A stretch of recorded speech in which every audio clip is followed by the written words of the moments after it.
We've got worksheet 12E. Number 2, solve for x. We've already looked at 1.1 to 1.10. These equations are slightly more complex because both the left-hand side and the right-hand side of our equations now have expressions. Simple expressions, we've got 2x plus 3 and x plus 4.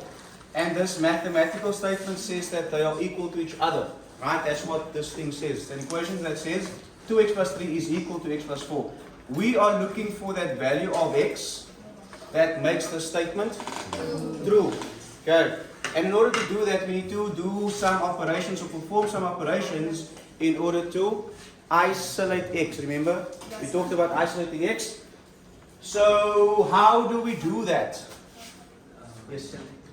So, myself 2x plus 3 minus 3, but the product on the left hand side and the right hand side.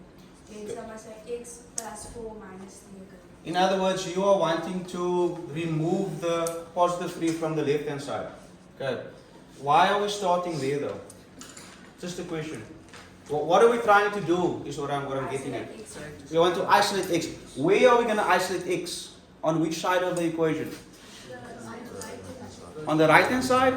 What did we agree on last week? We said that because conventionally we read from left to right and we basically do everything from left to right, we would want to read our answer as x equal to whatever. Right? In other words, although it's an equation and we can solve for x by having x on the right hand side, just out of convention, we prefer to read from left to right.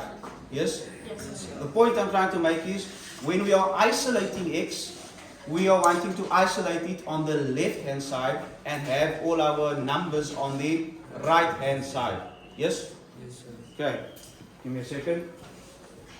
Alright, so just by agreement, we are wanting to isolate x on the left and have all the numbers on the right. Okay? So we are going to perform some operations to get it there. Okay? And what are those operations? We're going to make use of the additive inverse and also the multiplicative inverse. Okay, so two types of operations. So we can then, like Jody said, we are going to, in that case, we are going to want to remove the 3 from the left hand side because we don't want numbers on the left hand side. Is that it? Yes. Right? And to do that, we are going to subtract a 3. But because it's an equation, I need to subtract the 3 on the right hand side also. Are we still together? Yes, sir. And by doing that, I've now created that operation of additive inverse. In other words, this will add up to 0. So what's left on my left hand side is 2x. And here I can simplify and get x plus 1. Okay, so now I have all my numbers on the right hand side, but I have an x that's in the wrong place. In other words, we want all the x's on the left hand side, all my variables, so I don't want this variable there. So how do I get it away from there? Yes? 2x divided by x. Would I divide 2x by x? 2x by 2x. 2x. I would want to subtract an x from the right hand side. Remember what operations are we using? We are only making use of the additive inverse and the multiplicative. Every time, each line of the equation, you decide which one you're going to be using.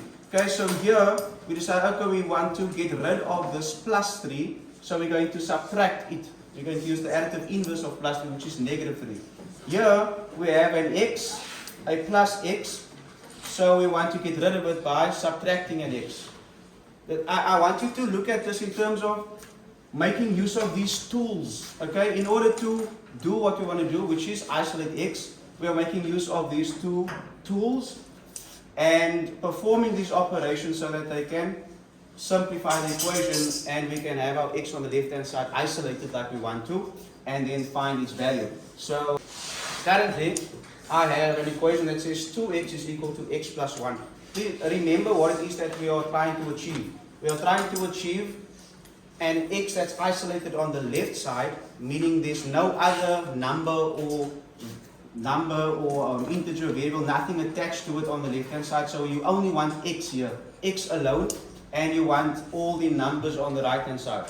So at the moment I've got an x that's not in the place where I want it to be. Yes, Joseph? So I want to know, why isn't it multiplication and division? Because we sir told us that if there's ever a variable, there will always be a 1 next to it, right? And when there's a number and a variable next to each other, then it's 1 or 2 times x, Yes, right, yes. sir? So why is so it wouldn't it be... I understand the question. You are wanting to know why are we not dividing by 2 now? That's what you want to know. The reason is because there's still an x that is unattended to. I can't divide, but remember it's about isolating x on the left like we agreed. So in other words, we wanted all the numbers on the right hand side. Okay? When we started off, we had a +3 here and a +4 there. Would you agree that the 4 is okay where he is because he's already on the right? Yes. Yes? The 3 was not okay because we don't want it there, we want it on that side. That's why we subtracted it here and subtracted it there. So now it's gone from the left hand side. Yes? At the same time, we also need to check our variables. Are they in the right place? Remember, they need to be on the left hand side. Are all my variables at this point on the left hand side? No, there's still one variable that is in the wrong place. How do I get it away from the wrong place? The same way I got rid of the 3. I subtracted 3 to remove it from here. I need to subtract an x to remove it from here. But because it's an equation, I need to do it on both sides. Are you following me? So what you're saying is not wrong. We will get there eventually, but we need to wait until the conditions are right. The conditions is not right yet to divide by the 2. Are we together, Jody? Okay? I can't divide by 2 yet because there is still an x that needs to sort of come to this side. How do I get it to this side? I need to get rid of it here. It must not be there. So I have x plus 1. I don't want the x there, so I'm going to subtract an x. But I need to subtract an x here as well. I need to maintain equivalence, right? This thing says it's equivalent. It's equal. So now I simplify again. X plus 1 minus x. So x minus x is 0. X minus x is not 1. It's 0. Remember, by applying the additive inverse, I activate the identity element of addition, which is what? What is the identity element of addition? 0. That's why I use the additive inverse, so I can remove things. Removing things means making it equal to 0. Does that make sense? Because I can say, okay, x minus x. Let's take it a step further. X minus x plus 1. Would you agree that's the same thing written there? I just rearranged it. Okay, this of course would be 2x minus x, which is x, right? Why did I include this step now? Because this is, would you agree this is additive inverse? Or additive inverses of each other? A plus x and a negative x. That gives me what? 0. That's why I said the additive inverse operation activates the identity element, which is 0. The identity element of addition. So, I have x equal to 0 plus 1. I'm really now including every single step in order for you to see what's going on. Okay, that's why we're taking so long with this. So that again, what is 0 plus 1? Just 1. And x is just coming along. So my answer is obviously x is equal to 1. Now of course you will not include all of these steps normally. Right? Because at this point you know I subtract x and I can go straight to here basically. Okay, but I would include all of these steps if I write it down now for myself, meaning you, so that you can see what happened during this operation or this calculation, so that you can apply it in your next one. So once again, additive inverse over here, it became 0, identity element of addition. Additive inverse over here, became 0. We didn't show it there, but we know that was 0.